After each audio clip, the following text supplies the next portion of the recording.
So I'll just show you right now what's happening at the spot where I am. Like I told you, I'm in Mundakai, so I'm on this side of the bridge. This is the direction towards where the landslide has taken place, the worst hit areas. This Bailey Bridge that you see behind me, I'm going to move aside so you can look at what's happening.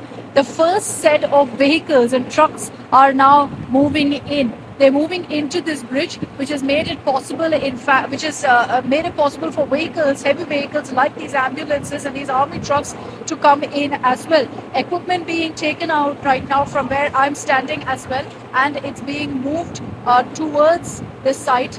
They'll keep it for now because they've gone ahead and suspended all operations. But you can see one truck there at the very end of the bridge getting set to turn into the Bailey Bridge that's been set up by the army. They've been working day in and out for the last few days to ensure that this particular bridge is operational. And it's finally making things much easier on ground. Now, over the next 24 hours, tomorrow, when the rescue operations are on in full swing, you'll see everything moving much faster because ambulances will also be on the ground. So that's the footage right now that you see of the trucks coming on the bridge. A huge achievement for the rescue personnel on ground because, and I've seen this firsthand in the last 24 hours of how challenging it's essentially been for officials here because every single lorry that they come, they've had to carry right up to this point. Which is a 5 kilometer, sometimes 7 kilometer trek.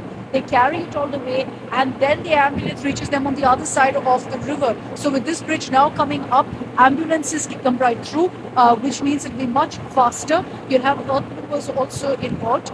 These kind of trucks that are also being brought in to help with the rescue effort. So gingerly, you can see them turning it into this entire area. It's a massive bridge, by the way, that's been put together with these columns one after another being set up by the army in the last few days. They officially inaugurated it just a few moments ago with all of them standing together, chanting and celebrating, which was amazing to see. It was such a moment of pride because it showed how our army personnel once again have come to the rescue of so many people at a time of need, at this time of crisis. And this shows you how once again they seem to have achieved what seemed to be completely impossible, ensuring that Mundakai can be connected with the rest of Wayanad, and at a time when you're seeing this kind of torrential downpour as well.